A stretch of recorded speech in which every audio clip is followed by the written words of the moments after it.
जो पहला फॉर्म है पर्पस 2 उसका सही तरीका जो है फॉर्म फिलिप करने का आज की इस वीडियो में हम बताएंगे।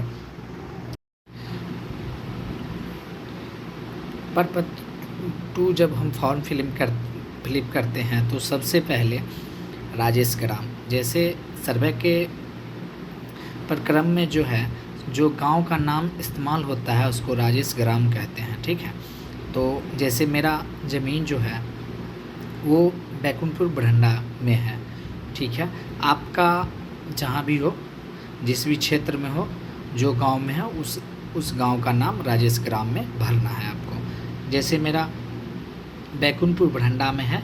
ठीक है, उसके बाद सेकेंड जो है थाना नंबर पूछ रहा है, तो थाना नंबर जो है आपका बैकुंठपुर बरहंडा का थाना क्षेत्र जो है उसका नंबर आप पता कर लीजिएगा, वो नंबर आप लेके वहाँ पे भर दीजिएगा। मेरा तो 310 है थाना नंबर। ठीक है, उजियारपुर थाना है, उसका थाना नंबर 310 है। तो चलिए हम फिलिप करते हैं।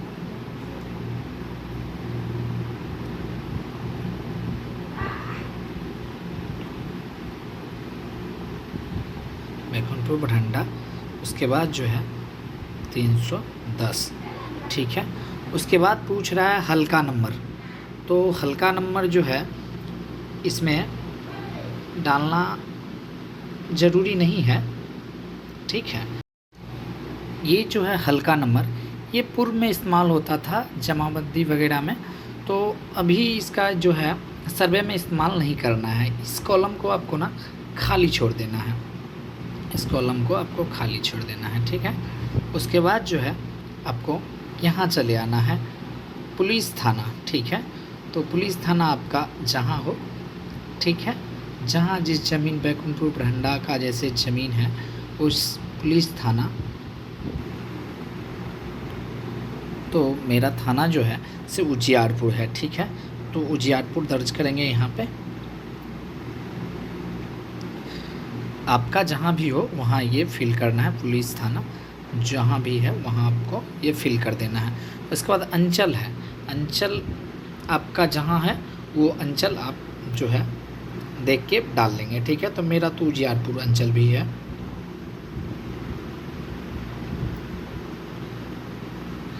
उजियारपुर, ठीक है, और उसके बाद जो है जिला डिस्ट्रिक्ट आपका जहाँ पड़ रहा है वो डिस्ट्रिक्ट को आपको फिल कर लेना है। ठीक है, तो मेरा समस्तीपुर है।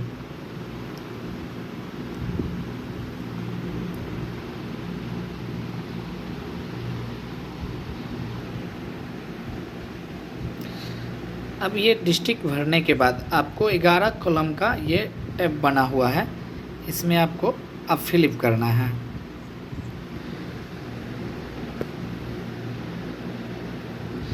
उसके बाद जो है पहला कॉलम में आपको देखना है, जैसे देखिए रैयत का नाम, हिस्सेदार का नाम, इस हिस्सेदारों का नाम एवं अंश अगर कोई हो, शहीद एवं पिता का नाम। तो इसमें जो है आपको जो ज़मीन को जोत कोर कर रहे हैं उनका इसमें नाम फिलिप होगा। जैसे कि मानिए मेरा दादा परदादा का ज़मीन है। ठीक है, मेरे दादा परदादा के नाम से ज़मीन है और इस समय वर्तमान में मेरे पिताजी जोत कोर रहे हैं, उसको सारा चीज़ कर रहे हैं, या पोता जो भी हो उनका नाम इसमें दर्ज होगा। या एक कैंडिडेट हो, या पिताजी के 2 भाई 2 बेटे हैं, 3 बेटे हैं, तो तीनों का साथ नाम दर्ज होगा और पिता का भी इसमें दर्ज होगा। ठीक है, तो इसमें एक चीज़ ध्यान देना होगा, जैसे कि रैयत का नाम जो होगा, जैसे आप लोग का खतियान या कैबाला पे जो होगा नाम वो दर्ज नहीं होगा। इसमें जो जोत कोर रहे हैं वो नाम दर्ज होगा, जिनका जो जोत कोर रहे हैं अभी।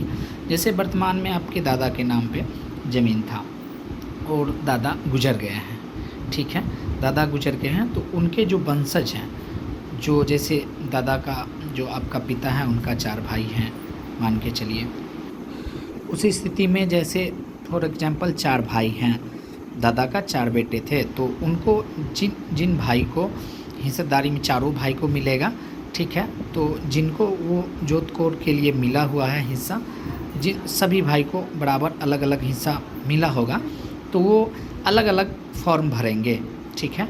जैसे एक आदमी को, जैसे मान के चलिए हम इसमें फिल करते हैं, इस केस में ये भी हो सकता है कि कोई रैयत एक आदमी भी हो सकता है, जैसे कि मेरा राजेंद्र महतो वो सिंगल हैं, ठीक है।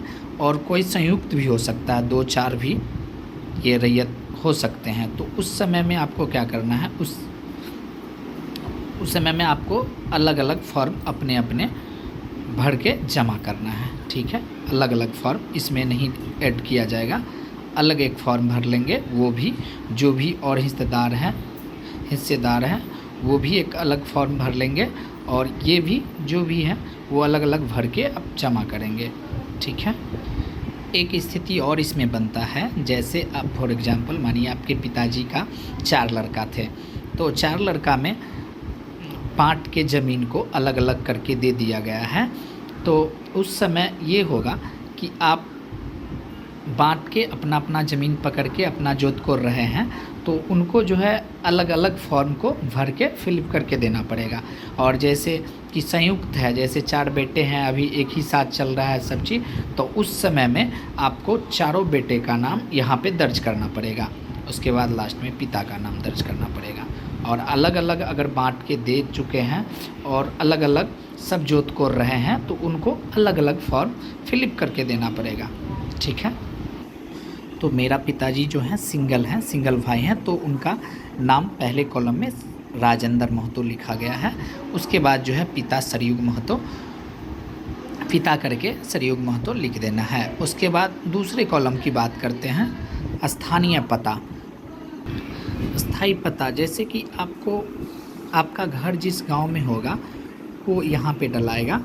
जैसे कि मानिए 2-3 गांव में भी आपका ज़मीन है और आपका घर एक गांव में है, तो उसी घर का जो अस्थाई पता होता है वो पता डालना है यहाँ पे।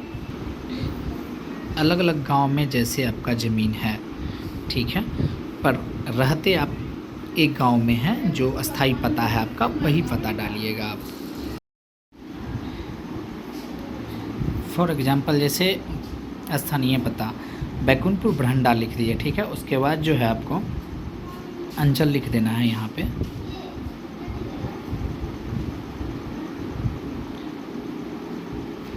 अंचल।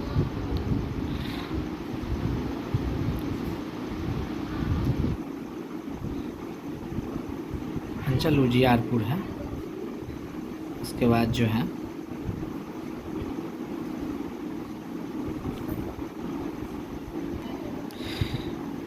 ग्राम लिखने, स्थायी पता में से ग्राम लिख दिए, उसके बाद अंचल लिख दिए, उसके बाद जिला लिख दिए, ठीक है। उसके बाद यहाँ जो है उसके आगे कॉलम में आपको खाता संख्या पूछ रहा है, खाता नंबर, जो ज़मीन का खाता संख्या जो होता है वो लिखना है यहाँ पे, ठीक है। तो आप ज़मीन के पेपर में देख लेंगे, ठीक है। उसमें खाता संख्या, खेसरा संख्या दोनों आपको मिल जाएगा, ठीक है। खाता संख्या जैसे फॉर एग्जांपल मान लीजिए 111 है, ठीक है। और उसके बाद आता है खेसरा संख्या।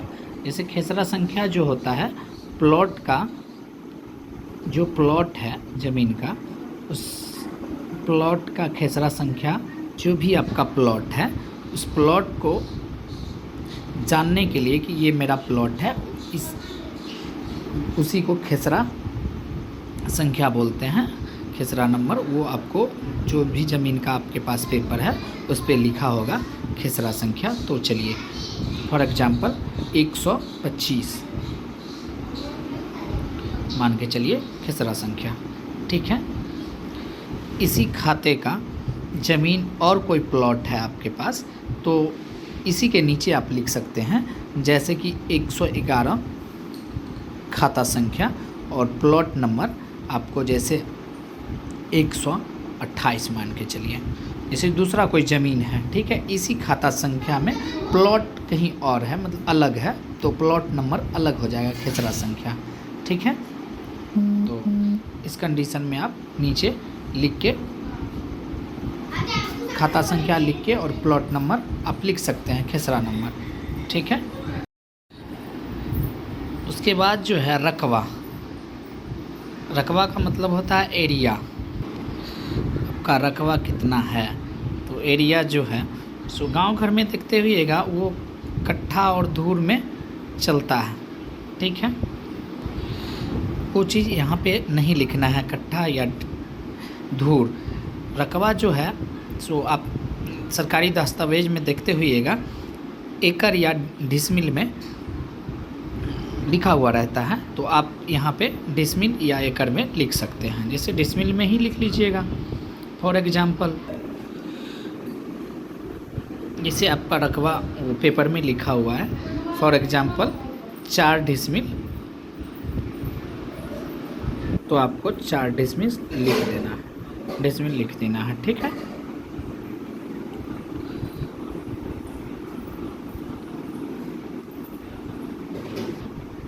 जैसे कि 128 खेसरा नंबर का जैसे 15 डिसमिल है, तो यहाँ पे नीचे हम 15 डिसमिल लिख देंगे। बहुत सारा खेसरा में जो है खाता संख्या में सारा का एक ठन रकबा लिखा हुआ रहता है, तो वो आपको नहीं खेसरा नंबर देख के और अलग अलग जो जितना भी रकबा होगा वो आप यहाँ पे दर्ज करेंगे। जैसे अलग खेसरा नंबर का आपका होगा तो यहाँ पे खेसरा नंबर लिख के उसके बाद आप 10 डिसमिल 15 डिसमिल जो भी है वो आप लिख सकते हैं, ठीक है। तो वो आप ज़मीन का पेपर में देख के ही लिखिएगा, ठीक है। उसके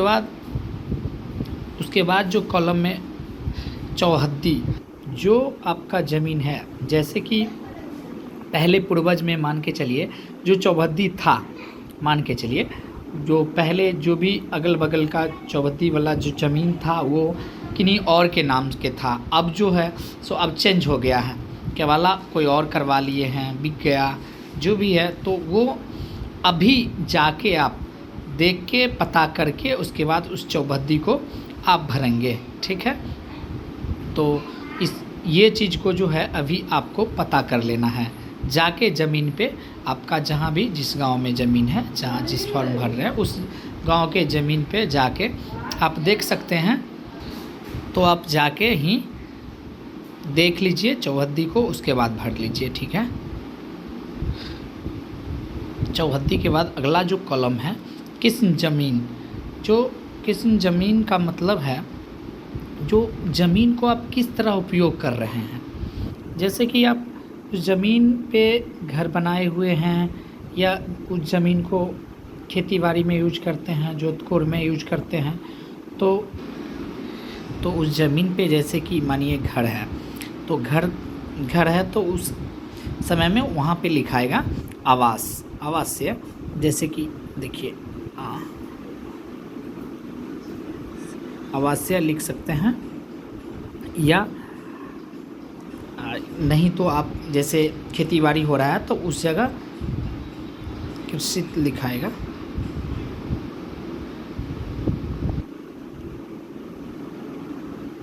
कृषि सहन।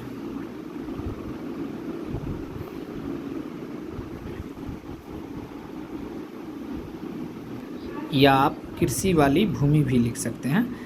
जैसे कि फिर से हम बता देते हैं कृषि वाली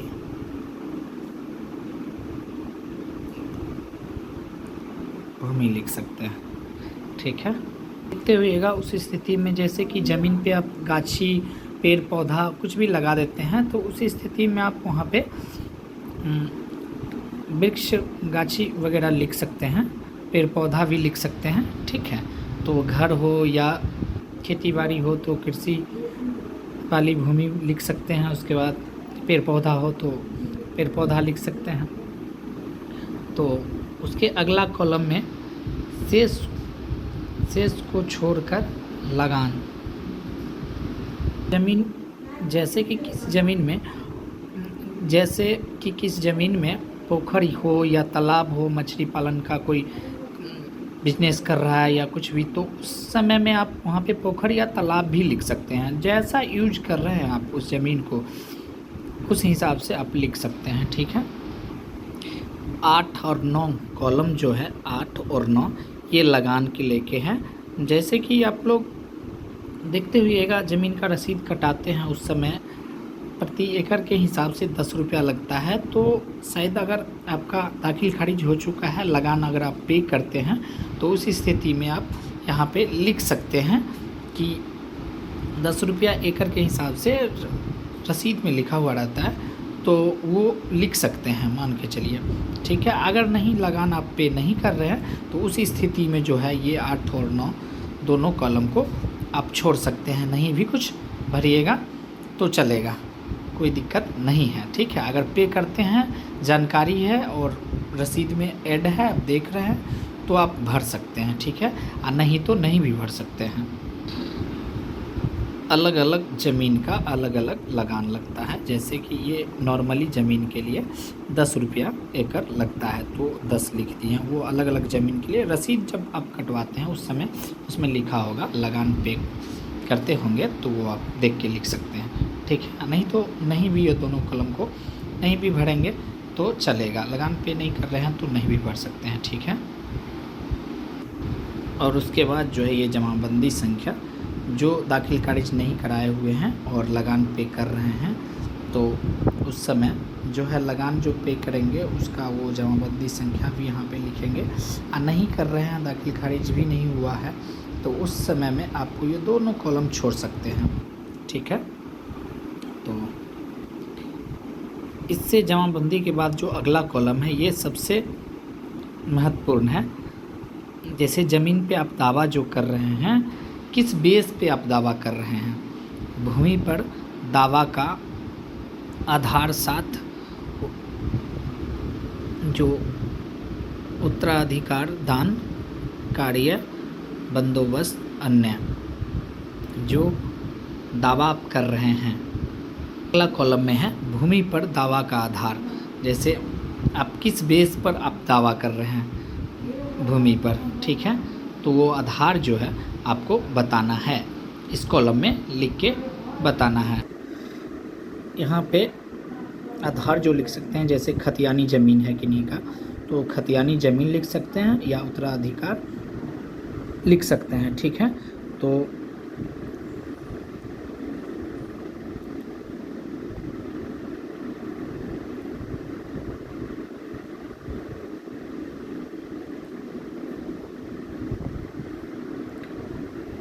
या उत्तराधिकार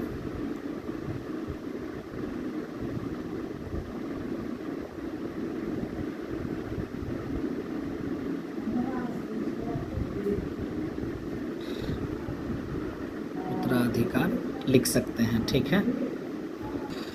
जैसे कि किसी व्यक्ति को खुद से किना हुआ ज़मीन है या दादाजी भी खुद किने हैं क्रय से प्राप्त भूमि, तो यहाँ पे खुद को पैसा दे के किने हुए हैं, खुद को रजिस्ट्री करवाए हुए हैं, तो वहाँ पे क्रय से प्राप्त भूमि लिख सकते हैं यहाँ पे, ठीक है।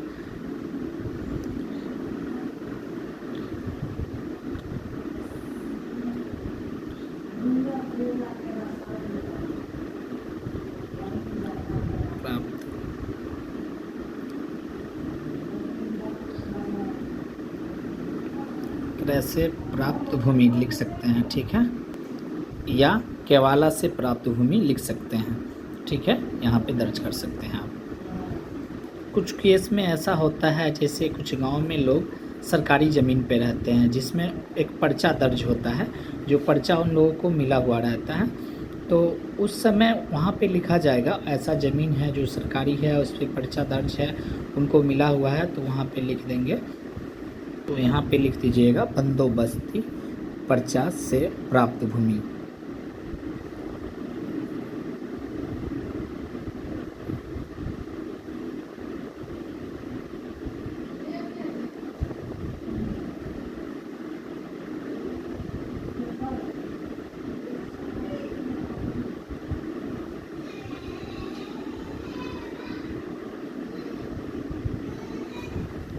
प्राप्त भूमि, ठीक है।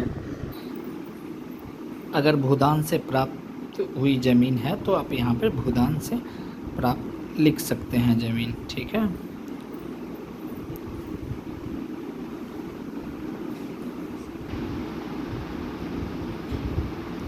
प्राप्त लिख सकते हैं। ठीक है, इसका जो अगला कॉलम है अभिव्यक्ति, अभिव्यक्ति इसलिए दिया जाता है जो अभी तक इस पूरे फॉर्म में वो चीज़ अभी तक नहीं पूछा गया है। ठीक है, तो वो इस कॉलम में आपको लिखना है।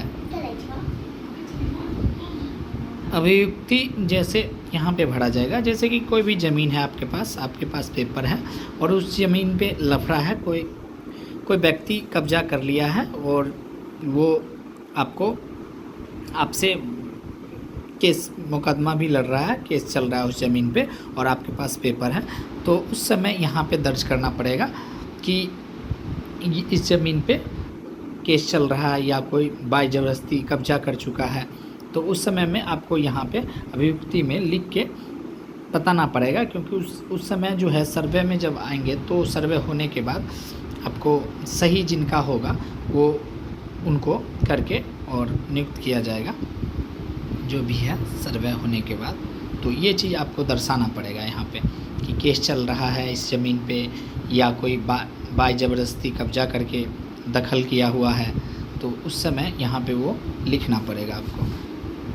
ऐसी स्थिति में जो रैयत है वो यहाँ पे ये लिख सकते हैं कब्जे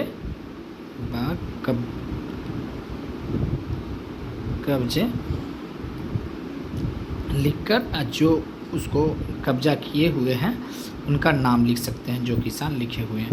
इस चीज़ को सर्वे में सही से जांच करके और जिनका होगा उनको सर्वे करके सही जांच प्रक्रिया के बाद उनको दे दिया जाएगा ज़मीन। तो कब्जे लिख के, जैसे कि विवाद बढ़ते बढ़ते कोर्ट तक पहुंच गया, कोर्ट केस चल रहा है, तो उसका भी जानकारी आपको यहाँ पे देना पड़ेगा। कोर्ट केस नंबर और कौन सा ईस्वी में, सन इतना से इतना ईस्वी में ये केस हुआ था और चल रहा है, वो केस नंबर यहाँ पे दर्ज करना पड़ेगा आपको, वो डिटेल्स लिख देना पड़ेगा। और किस कोर्ट में ये केस चल रहा है वो कोर्ट दर्ज कर देना है, और कौन सा साल में आपको जो है केस हुआ था वो साल भी दर्ज कर देना है, और केस का वर्तमान स्थिति क्या है वो जांच करके वो भी आपको यहाँ पे दर्शा देना है। ठीक है, ये सारा 11 कॉलम ख़त्म होने के बाद यहाँ पे देखिएगा नीचे में स्थान का नाम है। ठीक है, जहाँ से आप फॉर्म भर रहे हैं जिस स्थान से उस स्थान का नाम लिख देंगे। ठीक है, तो जैसे कि हम यहाँ से भर रहे हैं बैकुंठपुर बरहंडा से, तो बैकुंठपुर बरहंडा लिख देंगे। उसके बाद यहाँ पे तिथि लिख देंगे। ठीक है, तिथि फॉर एग्जांपल मान के चलिए आज भर रहे हैं तो आज का तिथि डाल देंगे, आप जिस दिन भरेंगे उसका तिथि आप लिख सकते हैं। ठीक है, तो उसके बाद देखिए रैयत का हस्ताक्षर सिग्नेचर करेंगे यहाँ पे, और अंगूठे का निशान, जैसे जो रैयत सिग्नेचर करते हैं वो सिग्नेचर करेंगे यहाँ पे, उसके बाद जो नहीं सिग्नेचर करते वो अंगूठा का निशान देंगे। ठीक है, और उसके बाद नीचे में देखिए मोबाइल नंबर इसमें अनिवार्य है आपको देना है। ठीक है, और एवं आधार संख्या, आधार नंबर भी यहाँ पे लिखना है आपको। ठीक है, एक चीज़ है इसमें डाउट की, जैसे संयुक्त वाले केस होंगे, जो संयुक्त एक ज़मीन जो भी है चारों भाई, जे फॉर एग्जांपल जैसे बताए थे उस समय कि दादाजी का ज़मीन है और उनका लड़का जो है, पिताजी का ज़मीन है, उनका लड़का 4 है मान के चलिए, तो वो अभी संयुक्त ज़मीन है। उसमें जैसे 4 लड़का हैं तो 3 का और नाम दर्ज हो जाएगा, यहाँ पे चारों का नाम दर्ज रहेगा, वो यहाँ पे अवेलेबल नहीं है। तो सिंगल जो भी होंगे उनका सिग्नेचर और मोबाइल नंबर, आधार नंबर यहाँ पे कर देंगे। चारों का सिग्नेचर नहीं है ज़रूरी, अगर संयुक्त वाले केस हैं तब, नहीं तो अलग अलग है तो अलग अलग ही होगा। ठीक है, जो व्यक्ति जो यहाँ नहीं है वो ऑनलाइन भी फॉर्म भर सकते हैं, जैसे कि ऑनलाइन वेबसाइट पे ये परपत्र 3.1 जो है सो वंशावली का फॉर्म है। जैसे कि फॉर एग्जांपल देखिए आपके पूर्वज के नाम से कोई ज़मीन है और उसका वंशज हैं आप, तो उसके लिए ये जो है ये फॉर्म है, और सही ये फॉर्म को फिलअप करेंगे और इस वीडियो में जानेंगे। ठीक है, आपको जो पूर्वज हैं आपके और उसके हिस्सेदारी में जो ज़मीन मिली हुई है उस ज़मीन को इसमें दर्शाइएगा और फॉर्म को भरिएगा। ठीक है। तो सबसे पहले जो सेवा में सिविल प्रभारी अंचल और ज़िला। ठीक है। जैसे कि अंचल हम उजियारपुर की बात कर रहे थे उस समय, तो उजियारपुर इसमें लिखेंगे।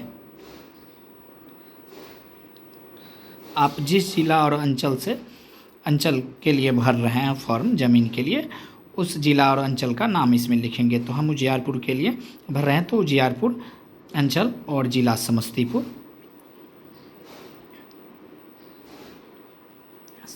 लिखेंगे। ठीक है। देखिए, स्वयं का वंशावली समर्पित करने के संबंध में, अपनी वंशावली आप समर्पित कर रहे हैं, इससे ये साबित होगा। उसके बाद जो है वहाँ से उपयुक्त विषय के संबंध में सूचित करते हुए कहना है कि मैं या हम लोग। यहाँ पे कन्फ्यूजन रहता है 3 कॉलम में।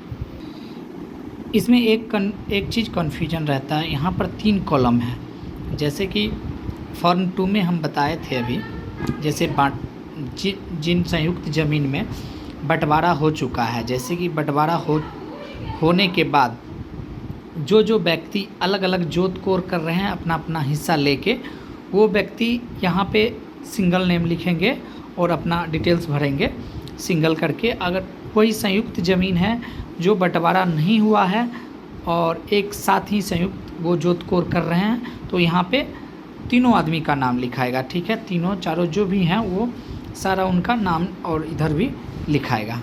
ठीक है। तो इस चीज़ को आप लोग ध्यान में रख के यहाँ पे भरेंगे। ठीक है। तो यहाँ पर एक और कन्फ्यूजन है, जैसे कि को वंश में संयुक्त में जैसे 3 आदमी हैं तो 3 आदमी का नाम भरा जाएगा यहाँ पे, और इससे ज़्यादा हैं तो यहाँ पे इत्यादि लिख के और पीछे में एक वृक्ष बना दीजिएगा और उसमें सारा दर्शा सकते हैं आप लोग। ठीक है। इत्यादि लिखने के बाद वंश वृक्ष पीछे में बना दीजिएगा और वहाँ दर्शा दीजिएगा। इससे ये साबित हो जाएगा कि और वंश है इसमें। ठीक है। जैसे कि ज़मीन जो रैयत हैं जिनके नाम से है, जो एक आदमी का है, जैसे बांट के अलग एक आदमी को मिला हुआ है, तो जो रैयत है जो जोत कोर रहे हैं उनका नाम एक आदमी का यहाँ पे लिखिएगा। ठीक है। और उनका पिता का नाम यहाँ पे लिखिएगा।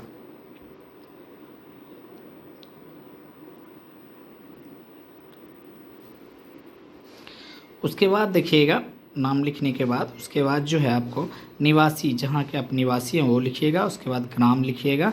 ठीक है। गांव जो आपका ग्राम है वो लिखिएगा। उसके बाद थाना आप लिखिएगा यहाँ पे। ठीक है। उसके बाद अंचल, उसके बाद जिला, उसके बाद जाति। ठीक है। उसके बाद जाति भी यहाँ पे दर्शाना है आपको। एक कॉलम में जाति, जैसे कि हर खतियान में दर्ज रहता है पूर्वजों का, खतियान में आप देख के उस जाति को, उसी जाति से आप बिलोंग करते हैं, वो जाति यहाँ पे दर्शा दीजिएगा। ठीक है। प्रपत्र 2 में जो जमाबंदी जिनके नाम पर है, जो लिखे हैं जमाबंदी, उनका यहाँ पे नाम दर्ज होगा और उनका पिता का नाम दर्ज होगा। ठीक है। यहाँ पे जमाबंदी जिनके नाम से है प्रपत्र 2 में होगा, वो जमाबंदी यहाँ पे उनका नाम होगा और उनका पिता का नाम होगा। फिर उसके बाद जो है ग्राम का नाम रहेगा। उसके बाद जो राजेश ग्राम का नाम होगा। उसके बाद अंचल लिखाएगा। उसके बाद जमाबंदी क्रम संख्या। ठीक है। उसके बाद यहाँ पे जमाबंदी क्रम संख्या ऐड हो।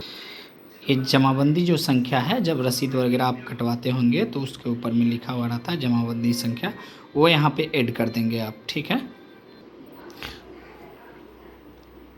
उसके बाद जो है खतियान अंकित खाता संख्या। ठीक है। खाता संख्या लिखने के बाद आपको स्थिति के बाद, उसके बाद जो है खाता संख्या लिखने के बाद खेसरा संख्या, रकबा, और लगान पे करते हैं तो आप लिख सकते हैं, नहीं पे करते हैं तो नहीं लिखेंगे। ठीक है।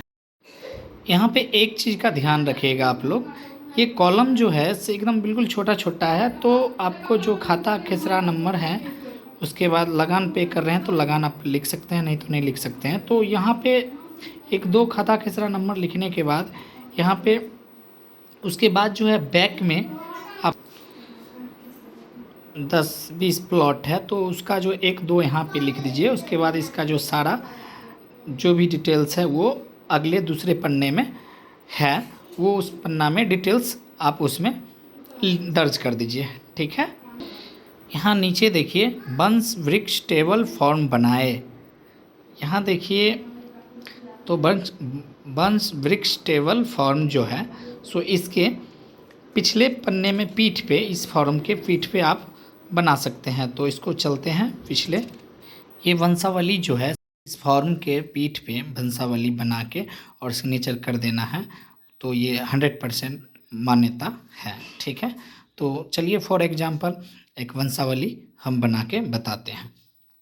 इसमें एक चीज़ स्पष्ट कर देना चाहता हूँ, जैसे कि देखिए वंशावली जो बनेगा जैसे दादा परदादा से है, जैसे कि रैयत जिनके नाम से रैयत जो ज़मीन को जोत को रहे हैं, जो जीवित लोग आगे वहाँ तक ही सीमित हो जाएगा वंशावली। उनके पोते उते तक नहीं आएगा, क्योंकि वो उनका पिताजी जब है, बेटे पोते का पिताजी हैं, तो वहीं तक सीमित रह जाएगा। ठीक है। तो ऐसे फॉर एग्जांपल एक वंशावली हम बना के बताते हैं।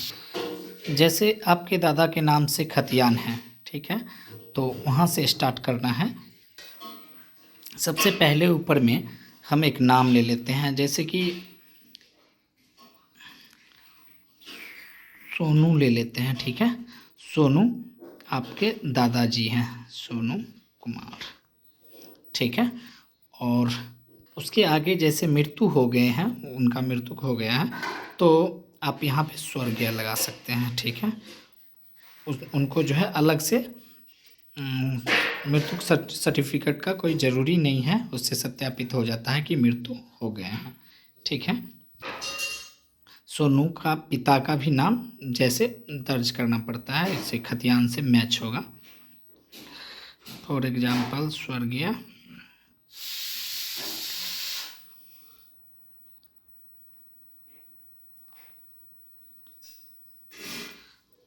सुमन लिख देते हैं। ठीक है। आपका जो है लिख सकते हैं। जैसे कि देखिए आपका दादा थे, उनका जो है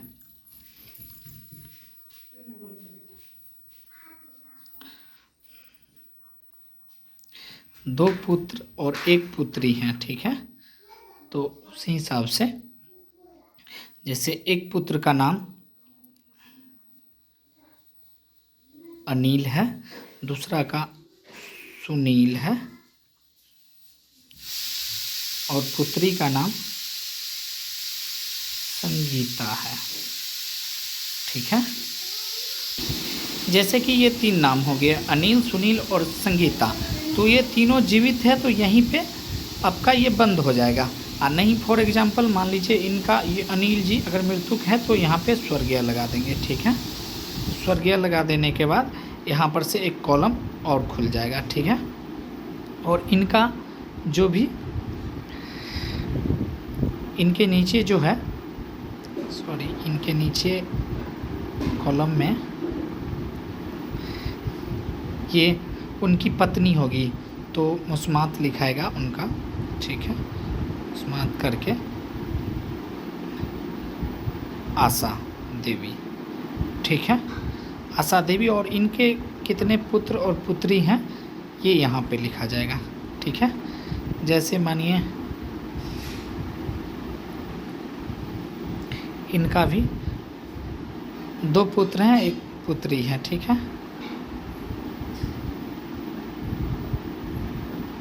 सूरज,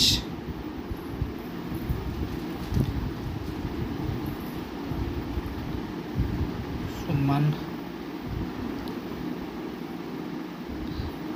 अनीता। ठीक है। जैसे कि ये वंशावली यहाँ जैसे जीवित है अनिल, सुनील और संगीता, तो यहीं पे छोड़ देंगे। ठीक है। यहाँ पे सिग्नेचर कर देंगे जो वर्तमान में वंशावली बना रहे हैं वहाँ पे वो सिग्नेचर करके उसके बाद इसको जो है सबमिट कर देंगे फॉर्म को सिग्नेचर करके, तो इस पे जो है सर्वे का जांच होगा। ठीक है, होने के बाद अपना प्रक्रिया पूरा किया जाएगा।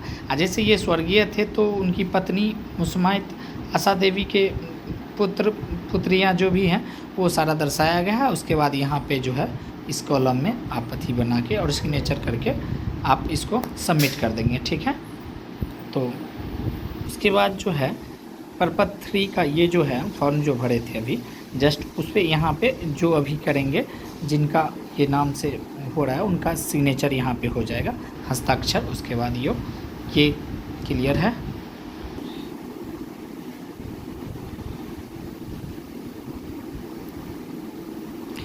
इसके बाद जो दूसरा पेज आता है वो देखिए, जिसके हिस्सेदारी में ज़मीन आता है उसका रैयत का नाम लिखना है। रैयत के नाम लिखने के बाद आपको उसका पिता का नाम लिखना है। उसके बाद स्थानीय पता लिखना है। उसके बाद खाता संख्या और खेसरा संख्या लिखना है। उसके बाद आपको लिखना है डिसमिल लिख देना है, ज़मीन का रकबा। उसके बाद नीचे में जो है आपको सिग्नेचर करना है, या अंगूठा के निशान देते हैं तो अंगूठा का निशान देके उसके बाद पूरे पता भरना है नीचे में आपका। ठीक है, तो आप ये भर लें। और उसके बाद अब बात आता है, जब जो भी हम लोग अभी तक फॉर्म भरे हैं प्रपत्र 2 और प्रपत्र 3, वो इसके साथ कौन कौन डॉक्यूमेंट अटैच करना है वो देखिए। जैसे कि आपको खतियान का पेपर है, जो खतियानी है उसका दस्तावेज जो है एक छाया कॉपी लगा देना है। चाहे आप रजिस्ट्री कराए हुए ये जो पेपर है जो आप लोग अभी रिसेंटली रजिस्ट्री करवाए हैं उसका एक दस्तावेज का फोटो छाया कॉपी लगा देना है। और सभी जितने भी फॉर्म भरेंगे रैयत का नाम जो रैयत, ठीक है, एक जिरक्स करवा के आधार कार्ड भी ज़रूरी है उसमें फॉर्म। तो ये पत्र 2 और पत्र 3 वो दोनों का जो फॉर्म अभी हम भरे हैं वो सारा उम्मीद करते हैं आप लोग समझ गए होंगे।